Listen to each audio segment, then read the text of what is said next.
everyone, welcome to today's session. So today's session we'll be discussing about big data management. See, the first and foremost important thing when you're working on machine learning projects is the data management.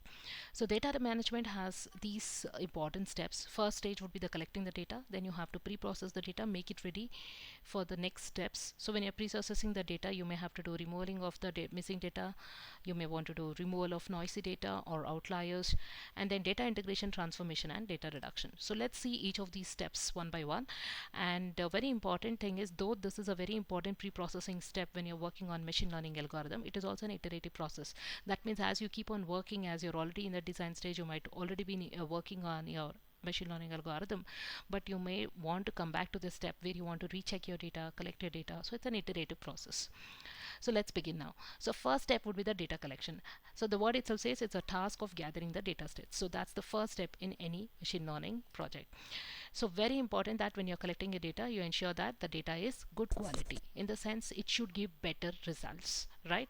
So what do you mean by good data? So good data means timeliness. The data that you have should be relevant. It should not be obsolete.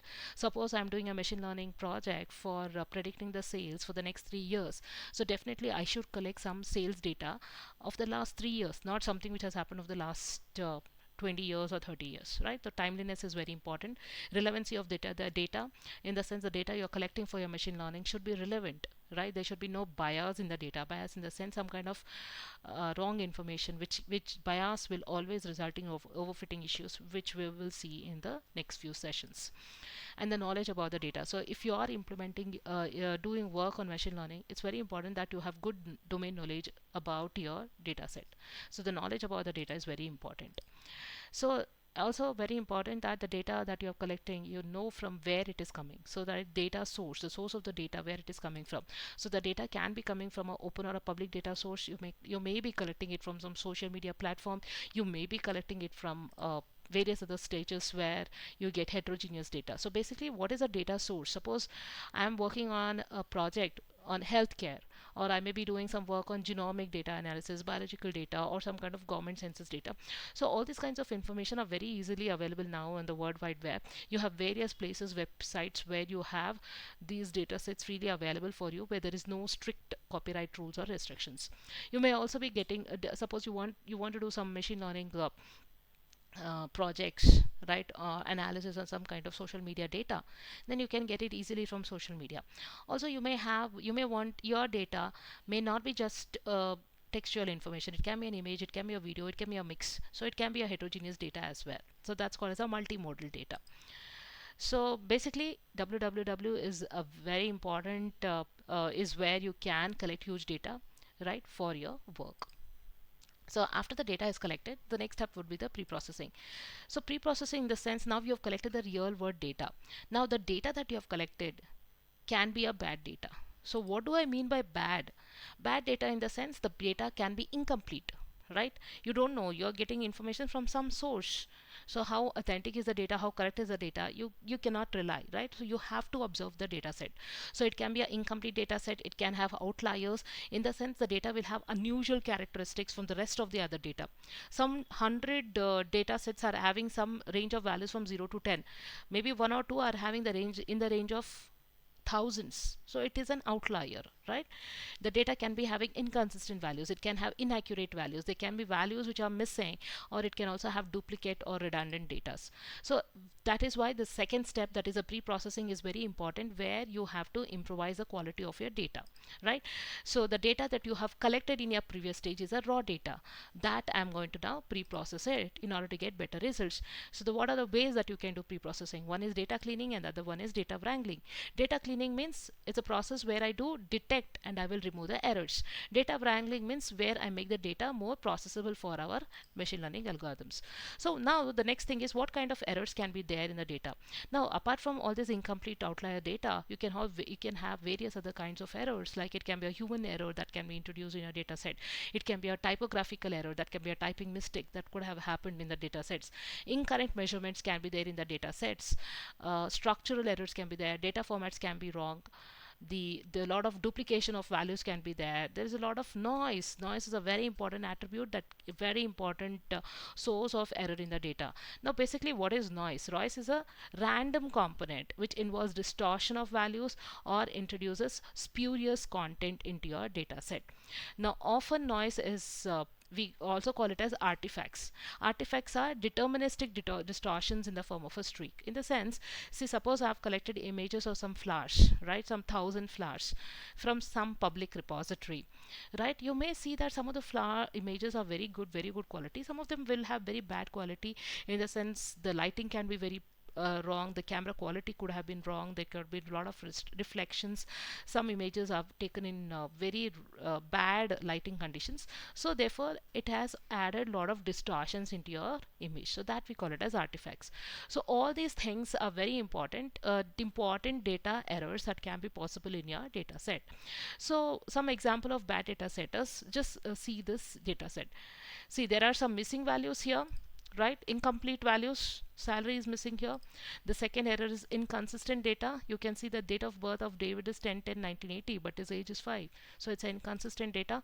Noisy data, you can see the salary is -1500, and outliers are also there. You can see the age of John and Raju is and David is in the age of 24 to 5, and Raju is having an age of 136. So it's a very it's a value which is very much out of range as compared to the other one, so it's an outlier. So this number 136 is actually an outlier. So some cases that you cannot completely neglect, some cases it can be legitimate, it can be an interest of data, so it depends. You have to observe your data set and determine whether this is an outlier, it's needed or not. Okay, now coming to the next question, suppose there are now data sets will have a lot of issues. The one issue is missing data analysis. Now what do you do if there are missing data? Like in the previous case, the date of birth is missing. Now what do you do in such cases, right? So one important thing is you need to correct these mistakes. So how can you correct these mistakes? See, the mistakes which are possible, as I said, will be you will have to fill up the missing values. If there are noises, you will have to smoothen the noises. If there are outliers, you have to identify and correct these outliers. You may have to correct the inconsistency in your data. Now all this has to be done. That is what we do in the pre-processing stage. Okay, in the pre-processes, basically we do this data cleaning process, and these are the different data cleaning processes. Now why it has to be done? If you don't do it, then it will result in overfitting issues. If you don't do data pre-processing, if you don't correct your data set and just continue with your work, you do your work, you do the designing, you implement some ML algorithm, and finally when you are testing it your result, you will not be getting the result that you want. The performance will be very bad. You are doing predictions in your machine learning algorithm, you're predicting the sales for the next 3 years, it can be wrong. Now why it can happen is because of overfitting here. That means because a model has learned the training data, as well as it has learned noise, as well as it has learned some irrelevant data details, and therefore when you are using this model into a real scenario where you are putting this model for testing for an unseen data, it will result in wrong performance, wrong calculations, poor performance. That we call it as overfitting. So overfitting means the model is working very well on the training data but very poorly on the test data. So what do? You have to find solutions for the missing data. So different solutions are, one thing is you can ignore, right? So maybe you want to ignore all the rows where you have missing data. Second one is you may want to fill it up manually, right? If you are an expert, you can fill it up manually, but the problem is if it's too large data set, it's impossible. So third one is global constant. So you can't fill it up manually, so what you can do is kind of an estimate, right? I will choose some kind of a global constant and replace all these missing values. Or fourth one is, right, maybe I will replace all the income was missing, right, in the previous data set. I will replace it with the average data set. That can be one solution. Or maybe I will replace it with a mean of all the samples belonging to the same class. That can be one thing done. Or you may want to fill up with the most probable value. Instead of selecting mean or average, you may want to fill up the missing value with the most probable value. So these are some kind of solutions. Now again, these solutions are not 100% correct, right? It will introduce some kind of bias to the data. What do you mean by data bias? The values which I have filled may be incorrect, right? It may be very incorrect, and therefore what happens is finally when you are testing the performance, the difference between the original value and the estimated value will result in a value called as error or the bias, which we call as, and that will be very high. So filling up missing data can also result in very high bias. So when you're filling up the missing data, you have to do it very carefully and cautiously and ensure that you reduce the bias content, amount of bias in your data. Now coming to the next, how do you remove noise in your data? How do you remove the outliers? So first thing is, what is a noise? See, noise is a random error or a variance in a measured value. So one very commonly used method of noise removal is binning. So this is a very important concept. I suggest that all of you listen to this concept very well, because we are going to do problems on this. So one solution or one way of reducing the noises by using binning. So what is binning? Now binning is a method where I'm going to sort the data values and then distribute it into equal frequency bins. See, suppose I am having a data set of sepal length of a flower. So let's say I have sepal length in the range of some of them are having the sepal length of 1 centimeter, some of them are having 2 centimeters, some of them are having the value of 1000 centimeters. So how do you use this, right? How do you even put it in a graph? Suppose as students you must have done this bar graph, right? So in bar graphs, what we were doing is, see, I cannot represent all the 1 to 1000 values in my graph sheet. So what we used to do in bar graph is 1 to 10 I used to make as bar 1, 10 to 20 values as bar 2, 20 to 30 as bar 3, and therefore I used to do the distribution, right? Same concept here. I will sort the data. First you have to do sorting, maybe ascending or descending, and then distribute it into equal frequency bins. So that bar is nothing but bin here, right? So bins are also called as buckets here. So basically, how do you do that? Now how do you do binning here? What we do is, we use the neighboring values in order to smoothen this noisy method, and there are various ways that you can actually do binning. One method is smoothing by means. So what I do by means is, I will take the mean value. See, I will probably take all the sepal lengths which are having the values between 1 to 10. I will take the mean value as 5 and make it the value of that bin as 5. So that is one solution. Median, or I will take the median, right? I have some sepal lengths from 1 to 1000. Different ranges are there. I will take median for all the sepal lengths from 1 to 10. Median value for all the sepal lengths from 10 to 20. So that is one solution. Or maybe I will take the boundaries, right? I will choose a maximum and the minimum values and make the bin. Or maybe that's what I will take the maximum value and the bin minimum value, and then say this is a boundary of my bin, right? So basically, binning is a discretization technique. I'm going to discretize into different bins. So this concept you will understand very well, and I will do a problem on this. So please listen to this concept. In the next session, this is a continuation where I will do problems on how you can remove the noise using binning methods. We will do this in the next session. Now coming to the next pre-processing stage, that is a data integration and data transformation. See, what is data integration? Data integration, as the word itself says, integrating, right? See, so for example, I have taken data sets from 3 different web pages, right? Sepal flower information, sepal length, sepal width, petal length, petal width, I have taken from web page 1, web page 2, web page 3. Now I have to merge all this data, right? I have to merge it and ensure that I remove the redundant data. Maybe web page 1 and web page 2 have a lot of common information. I have to remove that. So that is a goal of data integration, where I detect and remove the redundancies that arise from integration. So that's the goal. The next one is data transformation. Data transformation in the sense where I do normalization. That's an example of data transformation. As I told in the last session, maybe I am having the values of the sepal length in various range, 1, 2, 1000, 2000, like that. Various regions are there. So I will have to normalize them, right?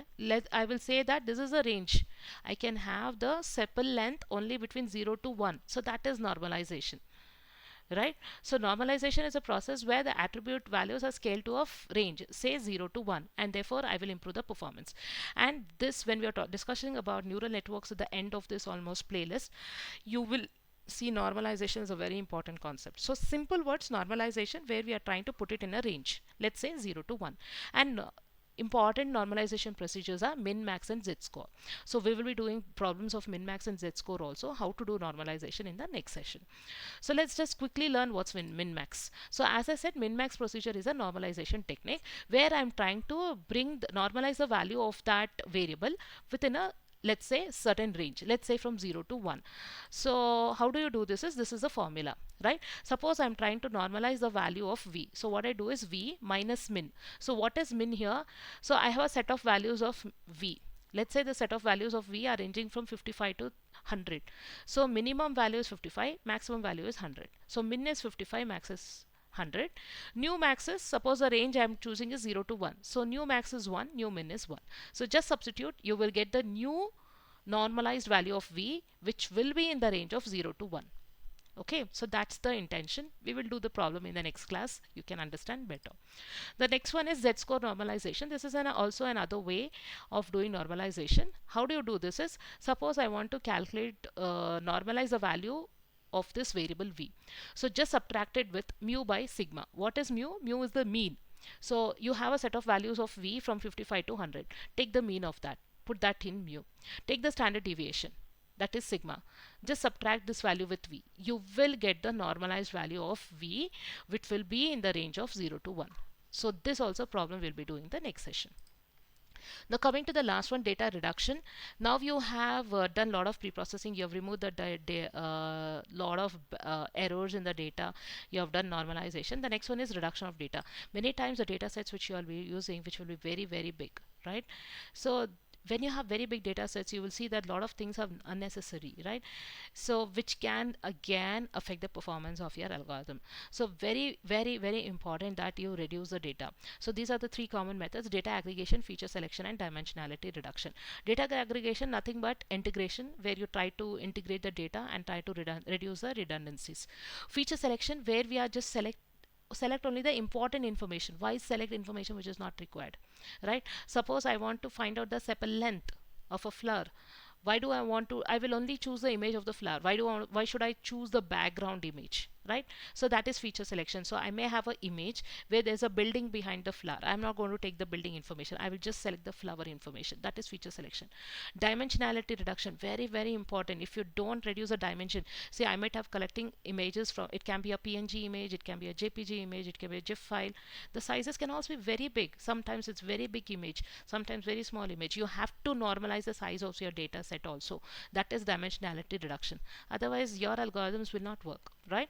So these are the three important steps where you can do data reduction. In detail, we'll be seeing all this in the next few sessions. So that was about today's session. So today's session was all about the big data management. Very important to understand.